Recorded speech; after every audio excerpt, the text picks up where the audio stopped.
Почетоците на 50-тите години од минатиот век за грчката држава требало да представуваат нова етапа во низиниот историски развој. Но 10-годишните војни судири, катастрофалните последици од граѓанската војна и повеќе деценискиот идеолошки раскол во грчкото општество ќе остават длабоки траги кои ќе продолжат да се рефлектираат и во овој период. За да ја обезбеди победата, Атинскиот режим ги продолжил физичкиот и правниот терор врз своите политички и идеолошки противници, пред се со комунистите, чија што партија била забранета со закон, но и со македонците, што активно биле вклучени во граѓанската војна на страната на Комунистичката партија на Грција. Од друга страна, Соединетите Американски држави и западните сили имале влијание во сите сегменти од секојдневниот живот на грчката држава, пред се поради потреба за зачувување на придобивките што ги стекнале по крајот на војната. Во такви околности, официјална Атина станала дел од студената војна.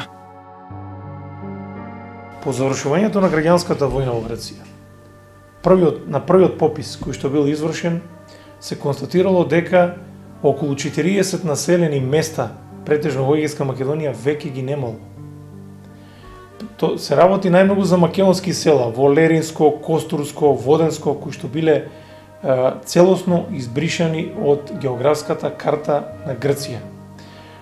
Од нив биле отстранети сите символи, дури и гробиштата и црквите кои што имале македонски надписи, со што за секогаш грчката држава сакала да го избрише споменот дека на тие територии некогаш живееле етнички македонци.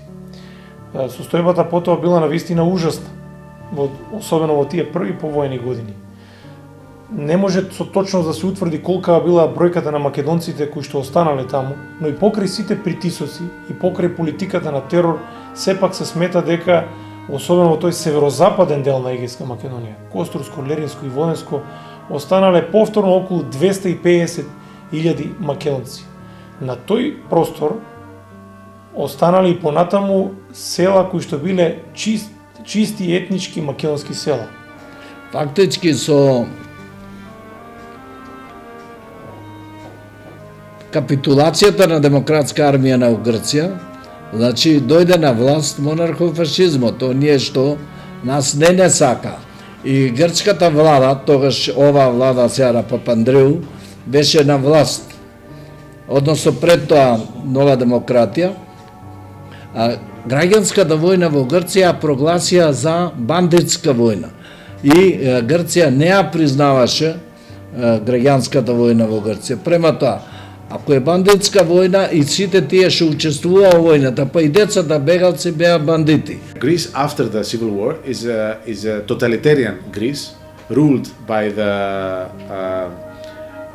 utmost right wing of the parties that were very close to dictatorship and eventually parties that cultivated the territory for the dictatorship of 67.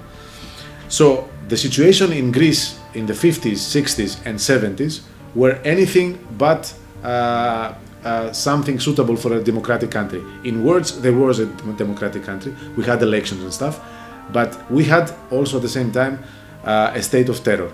Го употребива тој период уште до крај да се пресметаат со македонците, етничките македонци во Грција. Значи, тоа одеше преку интернирање на македонци кои учествувале во граѓанската војна, праќање по островите, затварање, правење на нивниот живот со сите можни пречки, со намера тие да се иселат, одење во матичните служби каде што цели страници на каде што има македонци се кинети и фрлени, значи со цел да се избриши било каква трага на македонци и оневозможување на враќање на луѓе кои сакале да се вратат, меѓутоа имале македонски идентитет. И се до тоа се разбира да на секој начин да направат да македонците исчезнат од Егејска Македонија. Почна со тероризирање на население, со поставување полиција на секој македонско село, каде што сите требаше да ги слуша полицајците и да зборува сам на грчки јазик. Познатите се и тие приказни, нели, вистините приказни, каде што полицајците става уво на пенџерите на куќите за да слушат дали се зборува на грчки или на македонски. Се забрани македонската песна, се забрани и одредени македонски ора, што причинува некој поголемо македонско возбудување. Се забрани разни адети македонски и традиции, дури и плачењето по македонски начин или по бугарски начин, како што кажува грците, се забрани во гробиштата кога ќе се погребуваше некој мртов. Политиката на асимилација на македонците во Егејскиот дел на Македонија продолжила и по завршувањето на војните судири. Властите во Атина го продолжиле курсот на трансформирање на националната свест кај негрчкото население, а нивниот план предвидувал целосна хомогенизација на грчката нација држава. Оттаму се наложила потребата од целосно губење на историската меморија кај македонците, што требало да се постигне преку менување на етничката свест и создавање грчка свест. Од друга страна, победата на режимските сили во граѓанската војна им отворила можност македонското прашање да го представат како непостоечки проблем. Новиот курс на грчката држава се темелел на тезата дека по екзодусот на поголем дел од македонците по граѓанската војна, останатото македонско население, кое продолжило да живее во рамките на грчката држава, се одликувало со наводна јасна грчка свест, односно дека тие прифаќаат асимилирање кон грчкото национално јадро. Политиката на така наречениот непостоечки проблем значила согласност на неприфаќање јавна дискусија на оваа тема, не само на меѓународен план, туку и во рамките на внатрешниот политички живот. Првпат ваквиот став во 1950 година во грчкиот парламент го изнел тогашниот министер за надворешни работи Јоанис Софјанопулос. Поранешниот грчки премиер Георгиос Папандреу на критиките упатени од неколку грчки десничарски весници дека во март 1965 година, за време на официјалната посета на Белград, ја понудил оваа табу тема за разговор, одговорил: "За Грција македонски проблем не постои, па според тоа не е можно тој да представува тема за разговор." Треба да имаме на ум дека на вистина имаше и релативна неутрална политика од тогашна Југославија. The Greeks, the Greek authorities, the Greek prime ministers and presidents that were talking about issues, bilateral issues with the Yugoslav colleagues, had a sort of, let's say, informal agreement with them. So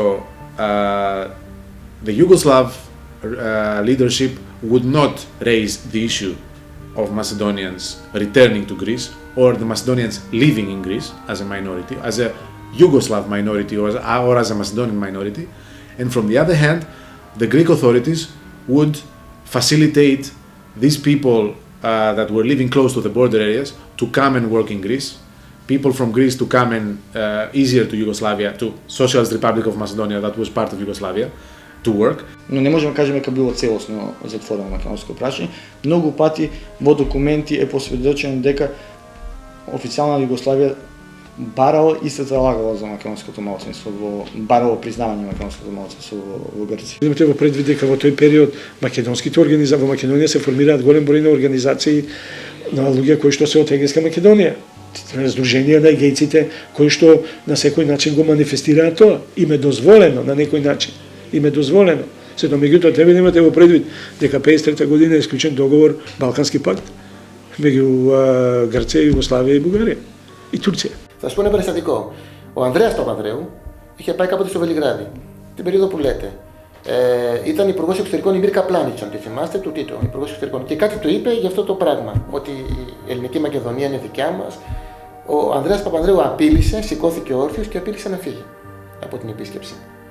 Και το πήρε πίσω η Πλάνιτς. Проблемот на македонци од Егејскиот дел на Македонија во Југославија Беше исто така едно прашање кое беше оптоварено со минатото, со историјата, и знам убаво дека Југославија имаше усвоена една теза да не ги расипуваме односите со Грција заради егејците. И никогаш нашиот проблем не бил поставен на дневен ред и беше табу тема дури да се зборува за македонци од егејско дел и така натаму.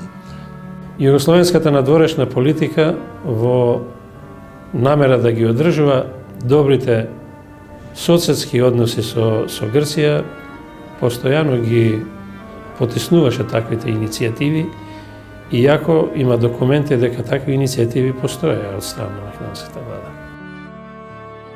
Ако се прифати ваквиот став на грчката држава, дека по завршувањето на еднодецениските војни судири во Грција, повеќе не постои македонското прашање, односно не постојат етнички македонци, логично следува заклучокот дека тие во претходниот период постоеле на таа територија. Иако официјалната грчка политика го негира и тој факт, и покрај тоа што голем број историски документи, извори и се уште живи сеќавања го тврдат спротивното. Исто така, доколку грчката држава тврди дека по 1950 година во Грција не постои македонско етничко малцинство, тогаш се поставува прашањето врз кого биле преземени огромниот број законски мерки за целосно асимилирање.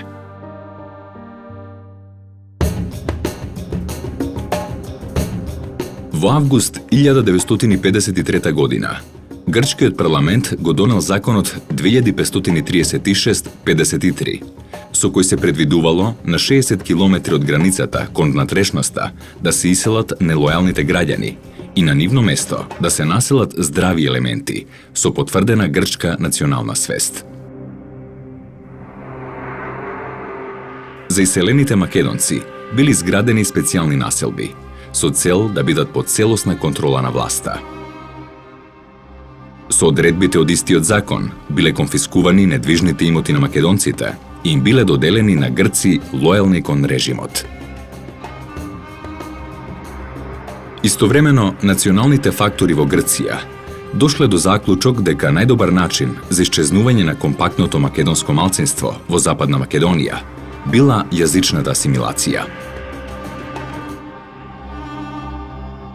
Во обширниот извештај на К. Бендас, надзорникот за основните училишта во Костур, составен во 1951 година, читаме дека се барало да се постави систематски обид за јазична асимилација на туѓојазичните, за тие да добијат грчка национална свест.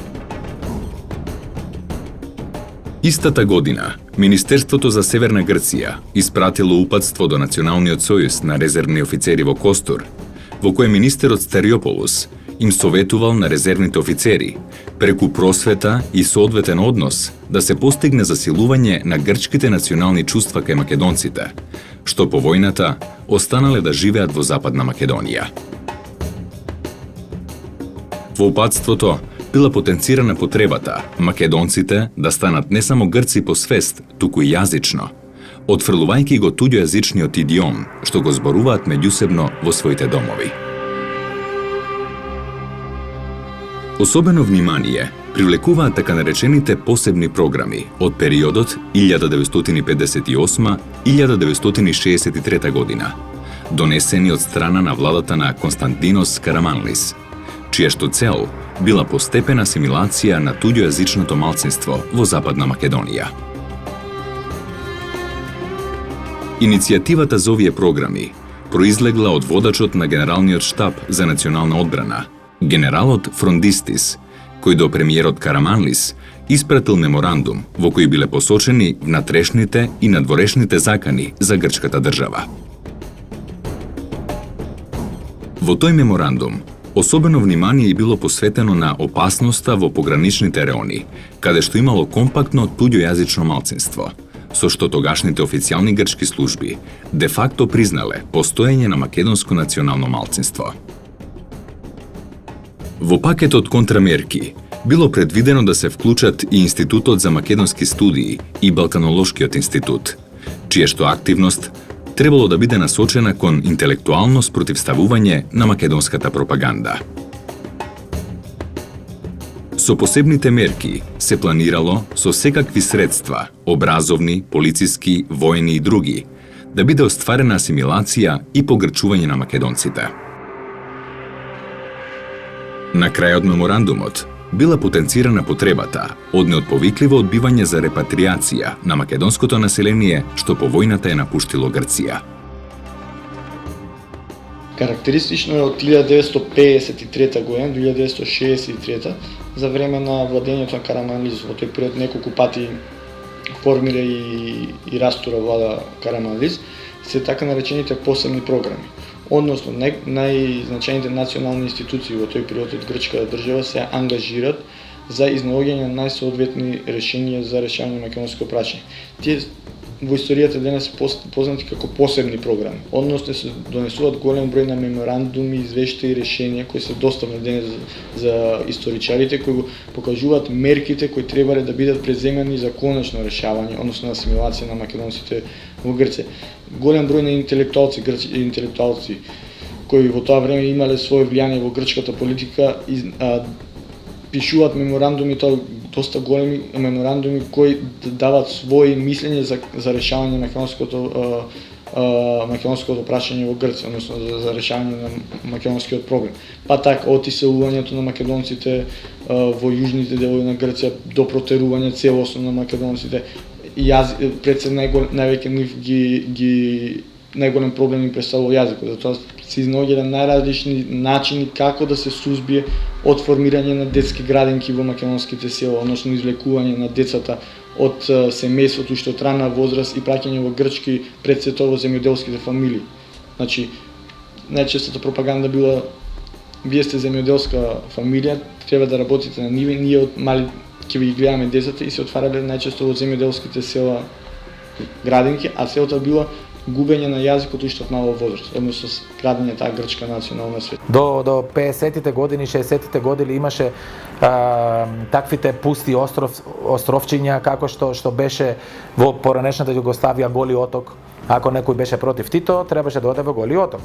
Сега сите овие од нашите села што имаше роднини левичари, требаше сите роднини да одат во тие островчиња од Макронисос и другите години веќе да се на некој начин да се индиректно да се дискриминират луѓето, да ги терат дури да одат на емигрирање, така што многу роднини требаше да бегат и да одат да живеат, дали Австралија, дали Канада, дали преку океанските земји. Значи, ова е втор вид на некој начин празење на регионот. Во тој аспект се срушија многу цркви кои што беа изградени на негрчки стил, куќи кои што беа со македонска архитектура, за да стигнеме во поблиската денешнина, во поблиските во овие последните децении, каде што се ширеа разни пропаганди со смисла: не зборувате македонски, предежно кај жените тоа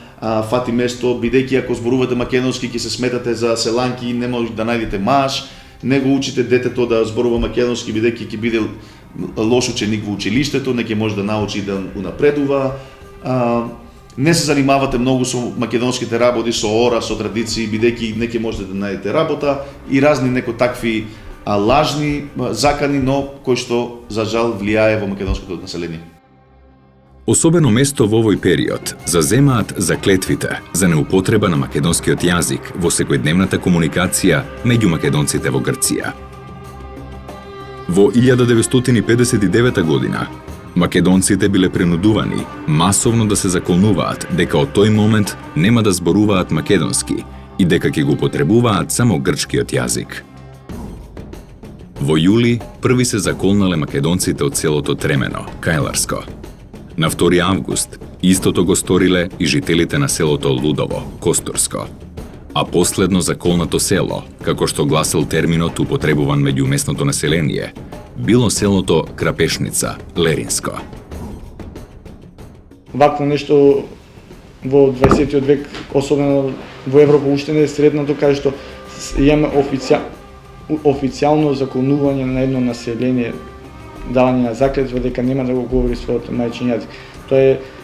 Тоа е најстрашната од овие посебни програми што биле спроведувани. подоцна имаме уште во едно село во Воденско, исто такво во Пелскиот округ, уште едно такво, но можеме да кажеме дека со реакција пред се иностранските амбасади во Грција, пред се американската, грчката политика се решила заради зачувување на својот дигнитет, бидејќи имало големи силни меѓународни притисоци, да се повлече спроведување на овие заклетви во други села во Егејскиот дел на Македонија.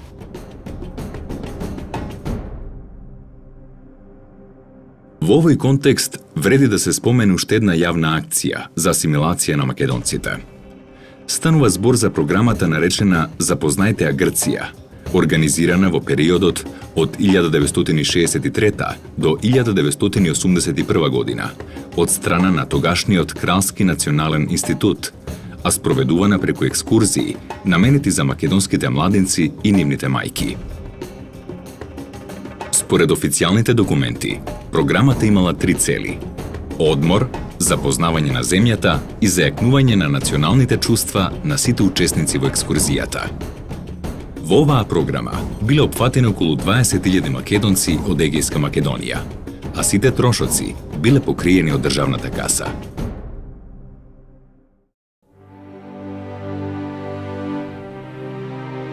Во 9-та декада на минатиот век, во Грција започнал процес на така наречено национално помирување, односно надминување на политичките разлики од минатото. Овој процес бил сестрано потикнуван и од страна на членовите на политичката партија Сегрчко социјалистичко движење, позната и како ПАСОК, но и од левите сили во грчкиот парламент. По нивна иницијатива, во 1980 година бил поднесен предлог закон за слободна и неограничена репатриација на политичките бегалци. Иако предлогот не бил прифатен, тој представува своевидна пресвртница и почеток на една нова перцепција на граѓанската војна во Грција. Со победата на ПАСОК на изборите во 1981 година започнува и модернизацијата на грчкото општество. Тие нови демократски промени кај македонците разбудиле надеж за промена на тврдите грчки ставови во однос на македонското прашање.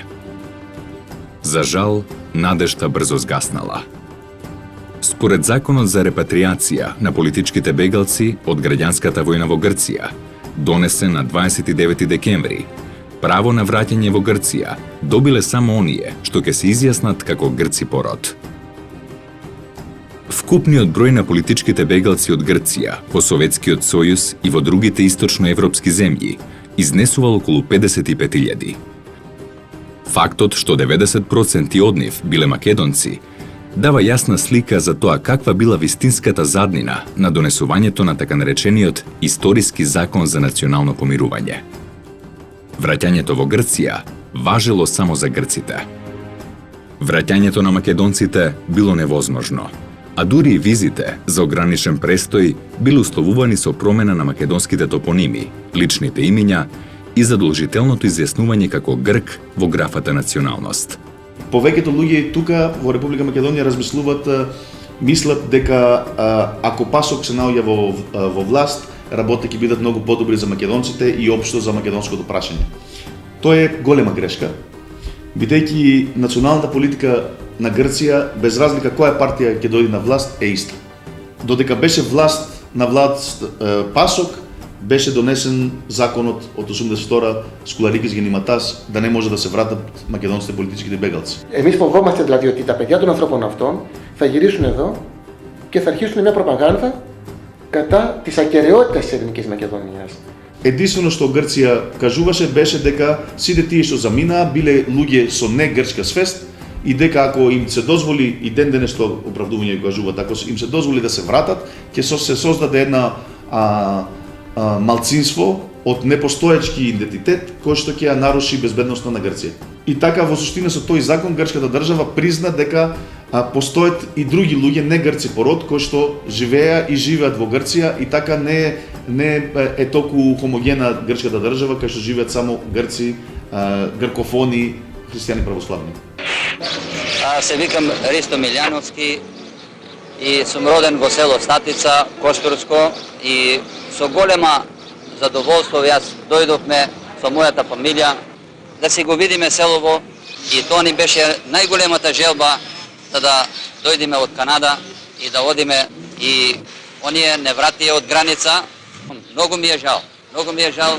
После 40 години патувам во егејскиот дел на Македонија, во родниот крај, и јас сум многу среќен со моите другари, со моите пријатели, што денеска можеме ова нешто да го направиме. Од името на основните човечки слободи и права, ние, некогашните деца од егејскиот дел на Македонија, сега како граѓани на повеќе земји во светот, Албанија, Бугарија, Демократска република Германија, Унгарија, Полска, Романија, Чекословачка, Советскиот сојуз, Југославија, Австралија, Канада и Соединетите американски држави, го креваме својот глас против сите обесправувања на човекот, против сите облици на дискриминација, политичка, национална, расна, верска и културна. Апелираме да се признаат и да се применуваат и спрема нас, македонците, и спрема нашите блиски што живеат во Грција, Обштата декларација на Организацијата на Обединетите нации за правата на човекот, Европската конвенција за човечки права, завршните документи од Хелсинки и сите други документи на меѓународната заедница со кои се заштитува човештвото, неговата сегашност и неговата иднина. Од името на тоа, бараме да се симне забраната со која нам, на македонците од егејскиот дел на Македонија, ни е одземено правото на враќање во Грција поради тоа што не сме грци по род. Нам ни е одземено правото да ги посетуваме своите родители и блиски, своите огништа и се што ни е најмило. Ние сме лишени од правото да ги посетуваме нашите светилишта, гробовите на своите предци, на своите татковци и мајки, да ги посетиме пријателите и другарите во Грција. Уверени сме дека таквиот нехуман однос спрема нас не може, а да не ги навредува чувствата и на прогресивната јавност во Грција, некогашната лулка на европската цивилизација. Живееме во век во кој земјите и народите се определија односите меѓу себе да ги засноваат и да ги градат врз силата на правото, а не врз правото на силата. Затоа, апелираме да се признаат и почитуваат сите права и македонското национално малцинство, правото на еднаквост пред законот, правото на заштита на македонскиот национален и духовен интегритет, правото на македонците да го изучуваат својот мајчин јазик и сите други основни човечки права. Националните малцинства што живеат на Балканот представуваат богатство и историска шанса низ културен надпревар на народите да се изградат цврсти темели на братска соработка и похумана човекова иднина, со помош на меѓународната заедница и на сите прогресивни сили. Ние сме уверени дека конечно ќе се избориме против се она што ги разделува луѓето и народите, против сите видови неправди. Ние веруваме во подобра и во посветла иднина. Од собирот на децата бегалци од егејскиот дел на Македонија, 1 јули 1988 година, Скопје. После толку години во државата дека демократијата се роди, нема никаква демократија. Благодарам многу. Не ни се веруваше дека во едно место такво можеше да се случи ово со канадски пасоши, канадски граѓани, да треба да се вратат од една граница на една демократска земја која со нашата земја, дури Канада, е во еден сојузнички сојуз. Генерал Маркос, што беше водител на партизанството, триумфално се врати и во Атина го чекаа 20.000 грци, а ние македончината што се иселивме од егејскиот дел на Македонија во време на граѓанската војна, деца од 1 година до 15 години сме виновни и осудувани денес. После 40 години немаме право да се вратиме во нашиот дел, во нашите села, во нашите места, да ги посетиме нашите роднини и нашите гробови. Јас се врнам после 41 година што живеа во Австралија. Јас сакам да оде тамо на моите мајки да запала свечка, а тие не вернае нас. Како гледате, јас за втори пат се враќам да пробам уште еднаш да одам дали ќе ме пуштат грците на граница. Асимилационата политика, осмислена и спроведувана во периодот помеѓу двете светски војни, продолжила и во 80-тите години. Во извештајот на Грчката служба за државна безбедност од 1982 година, под наслов Упад против Македонија, се одредуваат насоките на действување за конечна асимилација на македонците во Леринската и Воденската околија. Службата предложила создавање на специјална институција, што ќе раководи борбата против славомакедонците, стимулирање на вработувањата и на населувањето на грци во егејскиот дел на Македонија, формирање на културно-уметнички друштва, што ќе шират грчката култура и ќе финансираат печатање книги на грчки јазик, спречување на грчките жители да студираат на македонските универзитети, евидентирање на сите лица што јавно е декларирале својата македонска национална свест, потикнување бракови помеѓу грчки офицери и македонки, како и вработување на македонците во јавни установи, за да се влијае на нивното однесување на јавни места. Истовремено, биле формирани научни институции во Австралија и во Соединетите Американски држави, со намера да се спречи ширењето на македонскиот јазик и култура помеѓу македонците од егејскиот дел на Македонија. Но и покрај сите напори на грчката држава за демакедонизација на егејскиот дел на Македонија, во 80-тите години македонците во Грција започнале јавно да ја манифестираат својата етничка посебност. Делењето летоци, пеењето македонски песни на јавни манифестации и комуницирањето на македонски јазик на јавни места биле првите форми на активно спротивставување на грчката асимилаторска политика. Во јуни 1990 година, македонските активисти Христос Сидерополос и Ставрос Анастијадис во Копенхаген свикале конференција за печатот, на која зборувале на македонски јазик и се представиле како припадници на македонското малцинство во Грција. Поради јавниот настап на Ристо Сидовски во Копенхаген во рамките на невладините здруженија дека тој е грчки државјанин, а не е грк туку македонец, беше обвинет од грчките судови за државно предавство. По неколку судења, обвинението беше преиначено за ширење на лажни информации.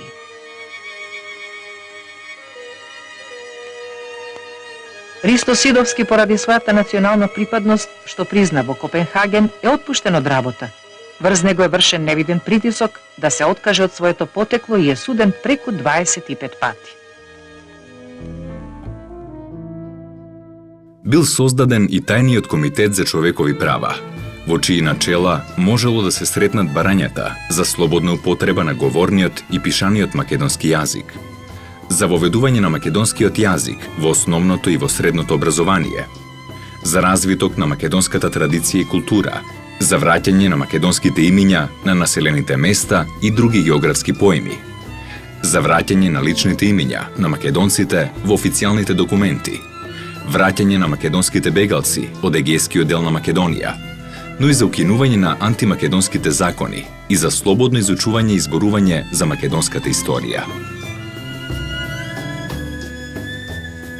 Потикнати од оваа организација, македонците во некои населени места започнале да зборуваат и да пишуваат на македонски јазик, да ги практикуваат народните обичаи, да создаваат народни оркестри што исполнувале македонски народни песни, а во неколку наврати, во неколку села, биле урнати статуите на грчките андартски војводи. Овој таен комитет, кој во меѓувреме се прекрсти во македонско движење за балкански просперитет, имал и свое гласило, насловено Моглена, чиј прв уредник бил свештеникот Никодим Царкњас. Со помош на грчкиот Хелсиншки комитет, во текот на 1994 година, во посета на Европскиот парламент, заминала тричлена делегација на македонското движење за балкански просперитет. После 1974 година, со промена на режимот во Грција, со паѓање до диктатура и доаѓање на така наречена демократија во грчкото општество, почна работите малце да се менуват, се додека почетокот на 1980-те години, каде што веќе генерација се смени од таа генерација што беше со мемории од граѓанска војна и помладите веќе македонци, пообразовани веќе од претходните, почна повторно да се здружуваат и да барат да ги барат своите права.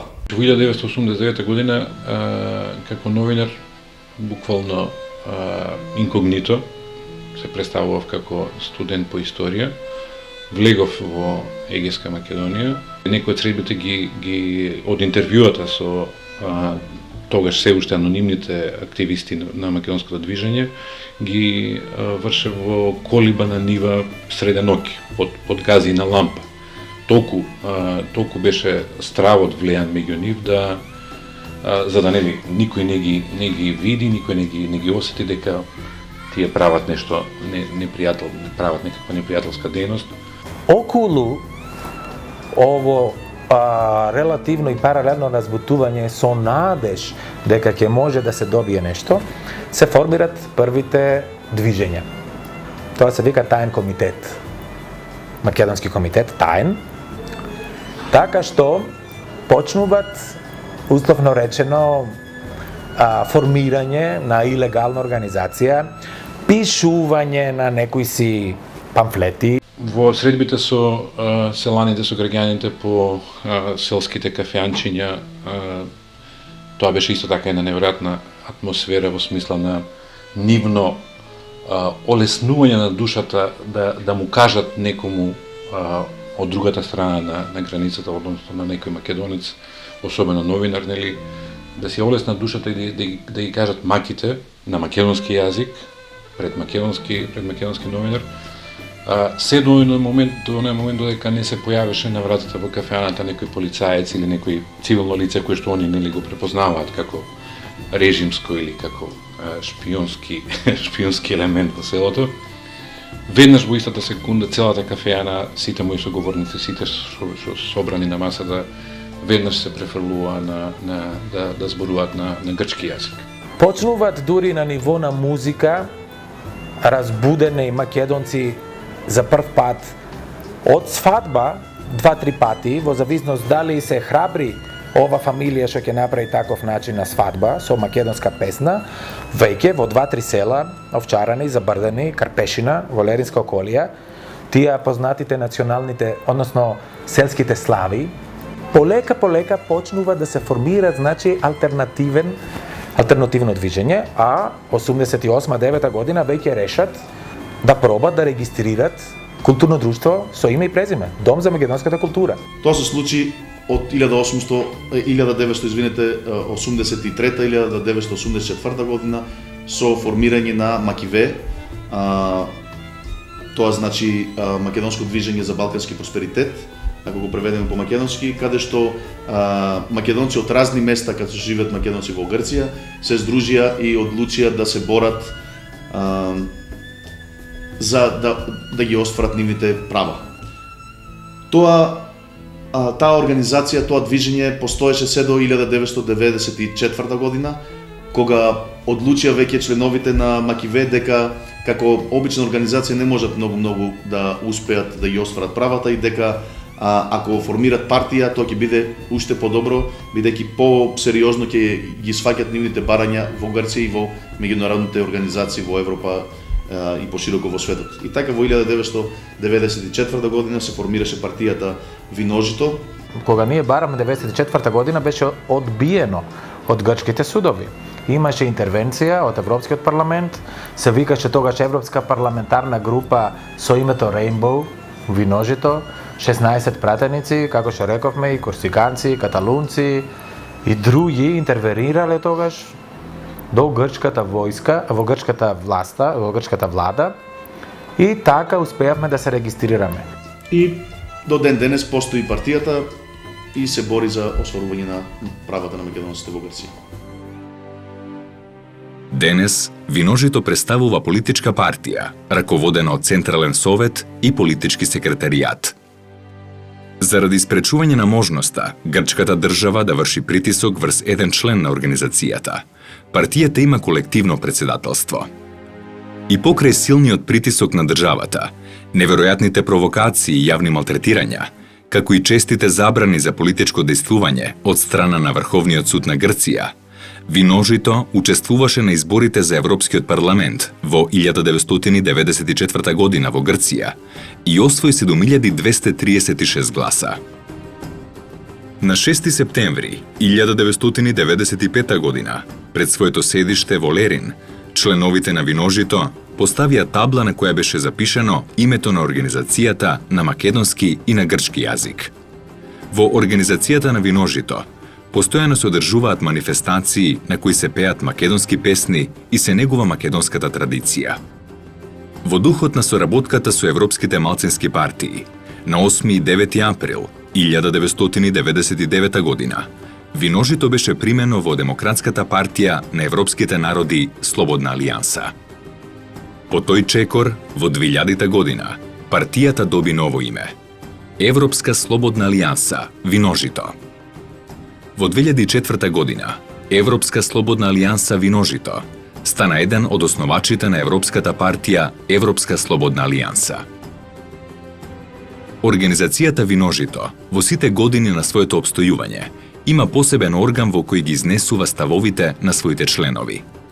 Во почетокот тоа беше списанието Зора од 1992 година, во кое се публикуваат текстови од областа на македонската култура и историја, а подоцна беше создадено и списанието Нова Зора.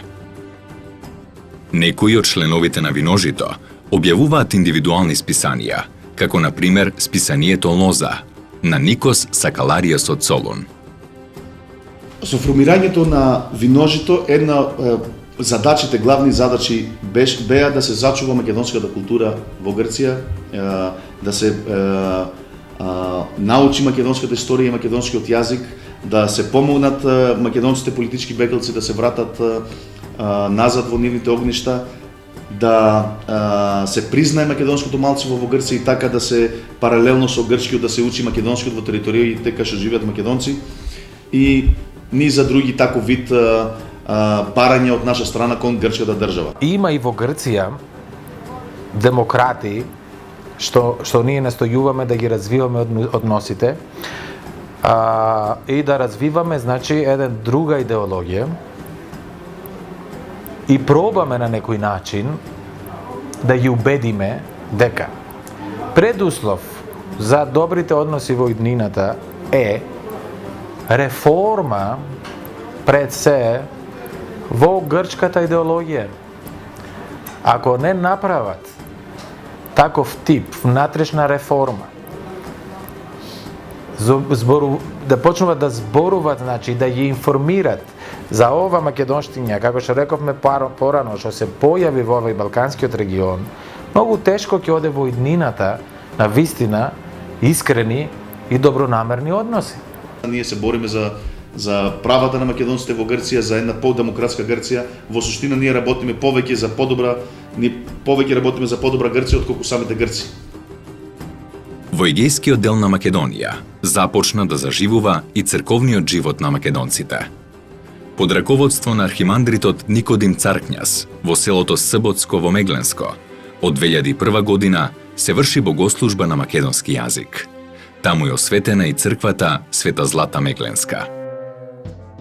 This is a very painful process because as what is very similar to what happened with the Australians and the Aboriginals. Nobody in Australia knew that the Aboriginals were killed by the thousands by the Australians. They were exiled, they were put in ghettos in no man's land in Australia.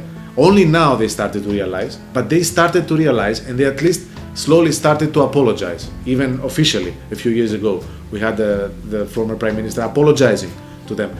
This is very similar to what happened in the Aegean part of Macedonia, with the only difference that there is no process in Greece of getting people to know what really happened in Macedonia, what was really happening all these years of the so-called Makedoniko Agona, and that we should be really not proud of these Cretans or other Greeks that went there to liberate God knows who, but we should really be ashamed of them and ashamed of what we did there. This is very difficult for the Greek public to accept, and it gets more and more difficult if Nobody starts this kind of procedure. На почетокот од нашата независност, тоа е мое лично мислење, мислам дека некако на планот на представување на нашите ставови, говорам научни ставови, не навлегувам во политичката пропаганда, таа не ме интересира, ниту пак е пожална во вакви спорови, мислам дека слабо игравме на почеток. Сега состојбите, како што забележувам, се менуваат, едноставно покренуваме ние и тука некои списанија на странски јазици во кои сакаме да покажеме дека има и друга страна целиот проблем, дека тоа што го кажуваат грците, тоа е нивно мислење, меѓутоа има мислење и другата страна, значи има став и македонската страна. Се повеќе сме присутни на меѓународни конференции, научни конференции, говорам на кои што ги изразуваме нашите ставови, колку што забележувам сега и диаспората е многу поактивна на тој план во презентација на нашите ставови, така да сега состојбите се многу подобри. Ако некој во некој, односно некогаш во некои периоди беше таму тема и таму да се спомне, нели, за наше право, имот и така натаму, сега морам да истакнам дека сосема е променет односот. Долго време ние бевме анкетирани на граница, сега проаѓаме најслободно, иако нашите пасоши стои само родени во Грција. Веќе сме ние пречекувани во општините, кај што се наоѓаат нашите документи, и ни веќе издаваат извод од матична книга на родени, а тоа е прв доказ дека сме граѓани на Грција, дека сме родени во Грција и дека полагаме право и на државјанство грчко, па и на имотите. Ако Европската заедница ги обедини различните нации кои беа најзакрвавени во Втората светска војна, Германија и Франција, Полска и Германија, Полска и Австрија и така натаму, Советскиот сојуз или денешна Руска федерација со Западот и слично, нема причина да не можат да се обединат и малите балкански држави во една миролюбива коегзистенција со признавање на правата на народите, со симнување на кинеските бедеми меѓу балканските држави, а не со нивно воспоставување од ново и се повисоко и се повисоко. Ξέρετε, ο Winston Churchill είχε πει κάποτε ότι η Ελλάδα παράγει πιο πολλή ιστορία από όση μπορεί να καταναλώσει. Θυμάμαι το αγγλικό. Παράγει πιο πολλή ιστορία από ό,τι μπορεί να καταναλώσει. Τόσο πολλή ιστορία που τα έχει χάσει. Δεν ξέρει τι να πρωτοδιαλέξει και κυρίως τι να επιλέξει για τη μελλοντική της πορεία. Και είναι απλό να καταλάβουμε ότι στην Ευρωπαϊκή Ένωση και με τις αρχές και τις αξίες που έχουν ψηφίσει οι λαοί πια μετά από όλους τους πολέμους κλπ. Σημαίνει ότι είσαι διαφορετικός, σε σέβομαι, μπορεί να μην συμφωνώ μαζί σου, αλλά μπορείς και εσύ να υπάρξεις δίπλα μου, να υπακούσεις τους νόμους και ενδεχομένως τα άλλα όλα τα συζητάμε. Όταν αισθάνεσαι αμυντικά ως διεθνές υποκείμενο, τότε φοβάσαι όλο τον κόσμο.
Македонците во егејскиот дел на Македонија ги негуваат традициите и обичаите, што се составен дел на македонската култура.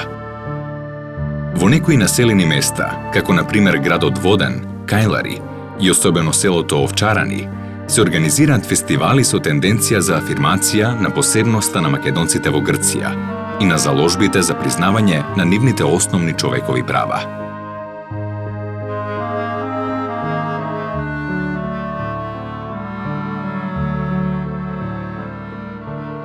Од Букурешкиот мировен договор во 1913 година, грчкото општество било владеено и од монархисти, и од републиканци, и од демократи, и од социјалисти. Сите нив ги поврзувала една заедничка платформа – денационализацијата и асимилацијата на македонците во Грција. По самостојувањето на Република Македонија во 1991 година, таа политика уште повеќе добива на жестина. Во предговорот на книгата «За името на Македонија» на авторот Скилакис, издадена во 1995 година, премиерот на Грција од почетокот на 90-тите години на минатиот век, Константинос Мицотакис, напишал: "Темата на Скопје од првиот момент ја видов во незините вистински димензии. Тоа што ме вознемири не беше името на оваа држава, туку проблемот за мене беше да не се создаде втор малцински проблем во Западна Македонија. Ако на проблемот со муслиманското малцинство му се додаде и проблемот на славомакедонското малцинство, тогаш ситуацијата ќе стане неиздржлива за грчката надворешна политика." Но и покрај својот интензитет во текот на цели 100 години, ваквата политика имаше само делумен успех. Денес, на прагот на втората декада на 21 век, македонците што живеат во егејскиот дел на Македонија, но и оние што потекнуваат од тој дел и живеат раселени низ светот, цврсто веруваат во својата кауза – добивање на сите демократски права. Не постои ниту една сила на овој свет што може да го врати времето наназад, да ја избрише историјата и да го поништи македонското мечтаење за човечко достоинство.